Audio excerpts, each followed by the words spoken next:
भैया बहनों, वंदे मातरम। आज हम पार्ट 4 विज्ञान विषय में, जिसका नाम है वस्तुओं के समूह बनाना, इसके बारे में अध्ययन करेंगे। भैया बहनों, अपन कक्षा में जब साथ साथ कक्षा 5 में बैठते थे तो भैया और बहन साथ साथ अध्ययन करते हैं, तो उस समय गुरुजी आपको इस प्रकार भी बिठा सकते हैं। एक तो ये हुआ कि कक्षा 5 ए का समूह, कक्षा 5 ब का समूह, कक्षा 5 स का समूह। इस प्रकार भी अलग अलग जो सेक्शन है आपके, उसके हिसाब से भी आपके समूह बना सकते हैं। मैं आपको ये समझाना चाहता हूँ इस उदाहरण से कि समूह क्या होता है।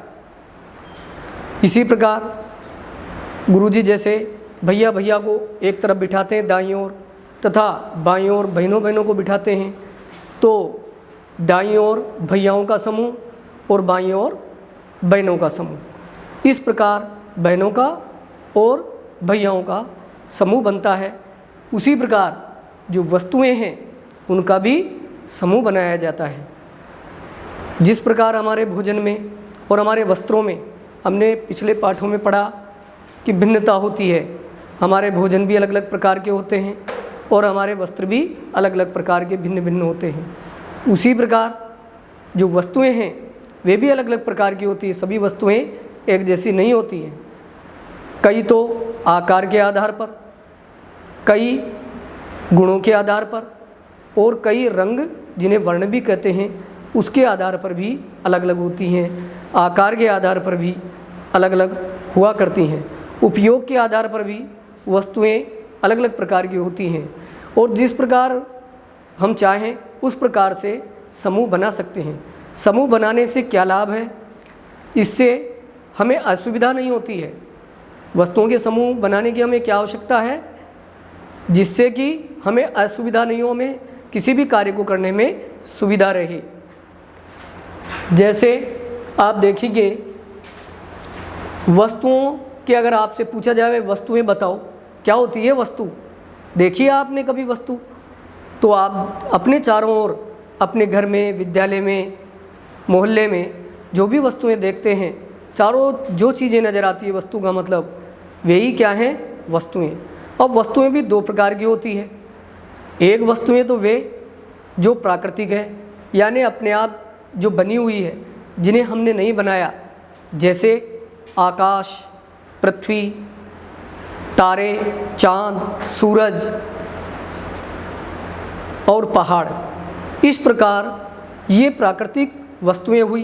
कुछ वस्तुएं हैं कृत्रिम, जिन्हें मानव यानी हम मनुष्यों ने बनाया। वे वस्तुएं हमारे चारों ओर अधिकतर हमें नज़र आती है, अधिक संख्या में। उन वस्तुओं के कुछ उदाहरण यहाँ दिए हुए हैं। जैसे वस्तुओं के नाम यहाँ दिया हुआ है, कुर्सी है, पंखा है, ये सब हमने हमारे घर में देखा है, विद्यालय में भी देखते हैं। सोफ़ा है, पलंग है, भगोनी है, बैग है, पुस्तक है। इस प्रकार बहुत सारी वस्तुएं और भी हो सकती हैं। इसी प्रकार विद्यालय की वस्तुओं का समूह। अब ये तो सामूहिक वस्तुएं हो गई भाई, वस्तुएं। अब हम समूह बनाना चाहते हैं तो विद्यालय में कौन कौन सी वस्तुएं होती है, तो विद्यालय की वस्तुओं का समूह बताइए। तो हम कुछ वस्तुओं का नाम यहाँ लिखेंगे। आप देखेंगे यहाँ लिखी हुई है, विद्यालय की वस्तुओं का समूह बना रहे हैं। तो उसमें कुर्सी है, मेज जिसे हम इंग्लिश में टेबल बोलते हैं, चौक या चाक, डस्टर झाड़न हिंदी में बोलते हैं, शामपट ब्लैक बोर्ड, पुस्तक आदि। इस प्रकार और भी वस्तुएं हो सकती है। विद्यालय की वस्तुओं का हमने समूह बनाया। इस प्रकार हमारी जो रसोई घर है उसकी भी वस्तुओं का हम समूह बना सकते हैं। हमारे जो खेलने के वस्तुएं हैं उन खेलने की वस्तुओं का भी समूह बना सकते हैं, भाई ये खेलने की वस्तुएं हमारी। इस प्रकार वस्तुओं की जो मैंने आपको बताया भिन्नता।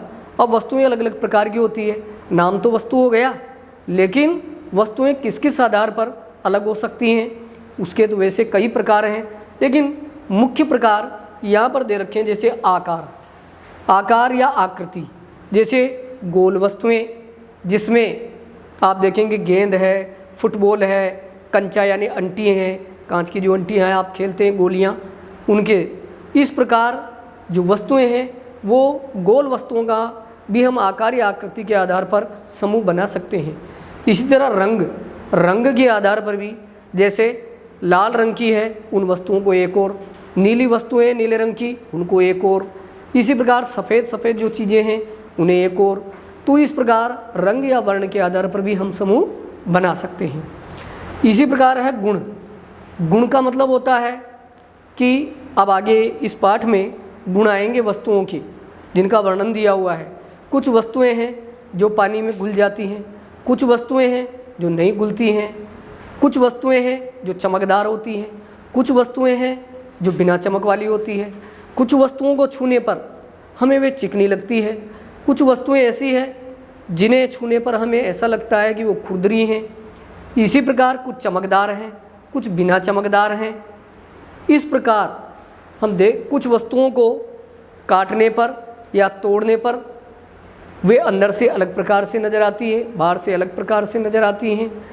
तो हम इन वस्तुओं के जो गुण हैं, ये इस प्रकार के गुण बताए गए हैं कि कठोरता है, चमकना है, घुलना है, नहीं घुलना है, ये कहलाते हैं वस्तुओं के गुण। तो गुणों के आधार पर भी वस्तुओं के हम समूह बना सकते हैं। इसी प्रकार हम कुछ समूह बना रहे हैं, जैसे कि पदार्थ। अब पदार्थ के आधार पर भी हम समूह बना सकते हैं। पदार्थ यानी जिस चीज़ से वह वस्तु बनी है। जैसे पदार्थ के आधार पर समूह बना रहे हैं, कुछ उदाहरण दे रखे हैं दो। जैसे लकड़ी से बनी वस्तुएं, लकड़ी एक पदार्थ है, उससे बनी, लकड़ी भी एक वस्तु है वैसे तो, लेकिन लकड़ी से बनी कौन कौन सी चीज़ें हैं, उन वस्तुओं के हम नाम जानना चाहते हैं। तो लकड़ी से बनी वस्तुएं हैं, कुर्सी है, मेज है, स्टूल है, हमारे फर्नीचर हैं, और भी कई, और घर के जो दरवाजे हैं, खिड़कियां हैं, उनके जो किवाड़ हैं वे भी लकड़ी से बने हैं। तो इस प्रकार खिलौने भी हैं हमारे, तो लकड़ी से बने हैं। तो लकड़ी से बनी वस्तुओं का समूह हमने बनाया। इसी प्रकार दूसरा समूह है कागज़ से बनी वस्तुएं। कागज़ से बनी वस्तुएं क्या क्या हैं, और भी अधिक हो सकती हैं जो मैंने लिखा है। इसके अलावा पुस्तक है यानी किताब, उत्तर पुस्तिका यानी नोटबुक कॉपी हमारी, समाचार पत्र यानी अखबार। इस प्रकार और भी कई चीज़ें हो सकती है जो कागज़ से बनी हुई है। इसी प्रकार कई वस्तुएं ऐसी भी होती है जो एक से अधिक वस्तुओं से बनी होती है, एक से अधिक पदार्थों से बनी होती है। कुछ वस्तुएं ऐसी भी हैं, जैसे मिट्टी है। अब आप मिट्टी को उठाकर देखेंगे और उसे पानी में डालेंगे तो आप देखेंगे कि कुछ मिट्टी के जो भारी तत्व हैं, कण हैं, वे तो नीचे बैठ जाते हैं भारी होने के कारण। कुछ पदार्थ ऐसे भी हैं जो उस पर सतह पर तैरते रहते हैं। पानी के गिलास की, जो पानी का गिलास जो हमने भरा है, इसमें हमने मिट्टी डाली है, तो पानी की उस सतह पर वो तैरते रहते हैं। और उनको भी हम देखेंगे तो वे भी अलग अलग प्रकार के, कुछ हल्के कण हैं जो।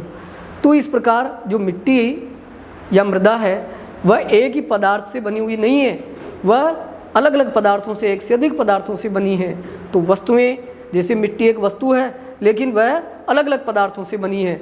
उसमें कुछ तिनके हो सकते हैं, उसमें कंकर हो सकते हैं, उसमें कुछ पत्तियां हो सकती है टूटी फूटी, इस प्रकार कुछ लोहे के कण भी आ सकते हैं।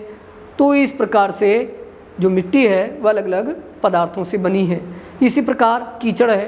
कीचड़ आप जानते हैं कि मिट्टी भी होती है, और मिट्टी में जब पानी मिल जाता है तो वह कीचड़ बन जाता है। तो इस प्रकार मिट्टी और पानी के मिलने से कीचड़ बना, तो एक से अधिक पदार्थों के मिलने से एक वस्तु बनी कीचड़। तो इस प्रकार आगे की जो बात है वो हम अगले वीडियो में पढ़ेंगे। इन बातों को आप सुंदर सुंदर उतारें और याद भी करें, और पाठ को जो मैंने आपको भेजा था कल, उसे आप ध्यान से पढ़ें। धन्यवाद।